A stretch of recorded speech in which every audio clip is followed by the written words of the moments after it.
Assalamualaikum warahmatullahi wabarakatuh. Salam sejahtera untuk kita semuanya. Teman-teman, Bapak Ibu semuanya, selamat datang di Kavi Channel. Pada video kali ini, ya, kita akan membahas tentang kriteria guru yang dapat melakukan riset riset pendaftaran. Nah, jadi banyak yang bertanya, siapa saja sih yang berhak untuk melakukan riset pendaftaran ini, atau siapa saja sih yang bisa melakukan riset pendaftaran, apakah kita termasuk untuk melakukan riset atau tidak. Nah, di sini kita akan bahas 3 kriteria bagi pendaftar P3K guru yang dapat melakukan riset pendaftaran. Baik, kita langsung saja menuju pembahasan kita. Untuk kriterianya, yang pertama adalah yang A, guru dengan penugasan di sekolah induk yang terdapat formasi dan seharusnya dapat melamar ke formasi tersebut, namun formasinya tidak dapat dipilih dikarenakan kuota formasi yang terkunci, sehingga terpaksa melamar ke formasi di sekolah lain. Nah, di poin A ini saya menyimpulkan bahwa saya mencontohkan, misalnya kita mengajar di sekolah A, dan di sekolah A tersebut memiliki formasi guru P3K yang seharusnya dapat kita lamar. Nah, namun tetapi formasi di sekolah yang kita ajar itu terkunci, terkunci karena kuota formasinya sudah penuh atau sudah dilamar oleh pelamar dari sekolah lain. Nah, di sini kita terjadi kebimbangan sehingga kita mendaftar ke formasi yang ada di sekolah lain. Nah, yang seperti inilah yang berhak untuk melakukan riset pendaftaran. Jadi dia harus melakukan riset pendaftaran dan harus mengambil formasi yang ada di sekolahnya tersebut. Nah, itu untuk poin A. Kita lanjut ke poin B. Sebelum kita lanjut, teman-teman Bapak Ibu semuanya, saya ingatkan untuk jangan lupa mensupport channel ini dengan cara like dan subscribe. Kami mohon dukungan dari teman-teman Bapak Ibu semuanya. Kita lanjut ke poin yang kedua atau yang B. Guru dengan penugasan di sekolah induk yang tidak terdapat formasi dan seharusnya dapat melamar ke sekolah lain yang masih memiliki sisa kuota formasi, namun formasinya tidak dapat dipilih dikarenakan kuota formasi yang terkunci. Nah, di poin B ini saya mencontohkan seperti ini, teman-teman Bapak Ibu semuanya. Misalnya kita mengajar di sekolah A.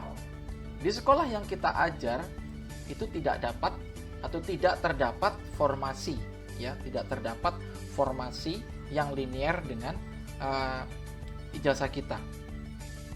Maka dari itu kita dapat melamar ke sekolah lain yang masih memiliki sisa formasi. Namun ternyata di situ terdapat terkunci, di situ terkunci formasi di sekolah lain. Nah, di sini tentunya kita bimbang, Kita harus melamar ke sekolah sendiri tapi tidak terbuka formasinya. Kemudian kita harus melamar ke sekolah lain tetapi formasinya terkunci. Nah, disinilah terjadi kebimbangan. Nah, inilah guru yang seperti inilah yang dapat melakukan riset pendaftaran. Ya, teman-teman Bapak Ibu semuanya, kalau masih ada yang kurang paham, tolong ditanyakan di kolom komentar. Nah, itu contoh yang dapat saya berikan untuk poin B. Kemudian untuk poin C, guru dengan penugasan di sekolah induk yang tidak terdapat formasi dan sudah mendaftar ke sekolah lain yang tidak memiliki sisa kuota formasi, dikarenakan prioritas bagi guru yang bertugas di sekolah lain tersebut. Di poin C ini, saya menyontohkan seperti ini, teman-teman Bapak Ibu semuanya. Kita guru mengajar di sekolah A, dan di sekolah yang kita ajar tidak terdapat formasi dan terpaksa kita harus mendaftar ke sekolah lain. Ya. Ketika kita mendaftar ke sekolah lain dan ternyata sekolah tersebut mempunyai guru yang bertugas di sekolah tersebut, artinya yang linier dengan formasinya. Ya.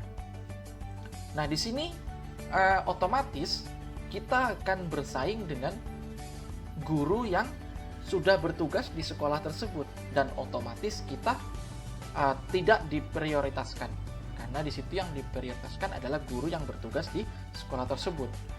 Nah, kriteria seperti inilah yang dapat melakukan riset pendaftaran.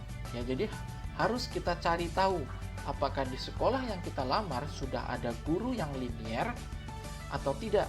Kalau sudah ada, sebaiknya kita melakukan riset dan kita mencari formasi yang lain atau formasi yang sudah disediakan di formasi pilihan tersebut.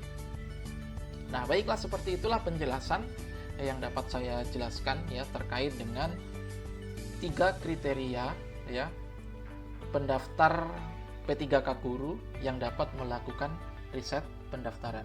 Nah, selain dari ketiga kriteria tersebut ya, dapat diabaikan riset pendaftarannya. Ketika muncul riset pendaftaran di kolom resume ya, dan teman-teman Bapak Ibu semuanya tidak terkait dengan ketiga kriteria ini, dapat diabaikan tombol riset pendaftarannya dan tetap yakin dan optimis ya teman-teman Bapak Ibu semuanya, selagi ijazah kita masih linier dengan apa yang kita ambil dalam formasi tersebut. Baik teman-teman Bapak Ibu semuanya, terima kasih sudah menonton video ini. Mudah-mudahan bermanfaat dan menjadi referensi bagi teman-teman Bapak Ibu semuanya. Kami mohon dukungan dari teman-teman Bapak Ibu semuanya dengan cara like dan subscribe. Kalau begitu, sampai bertemu di video selanjutnya. Assalamualaikum warahmatullahi wabarakatuh.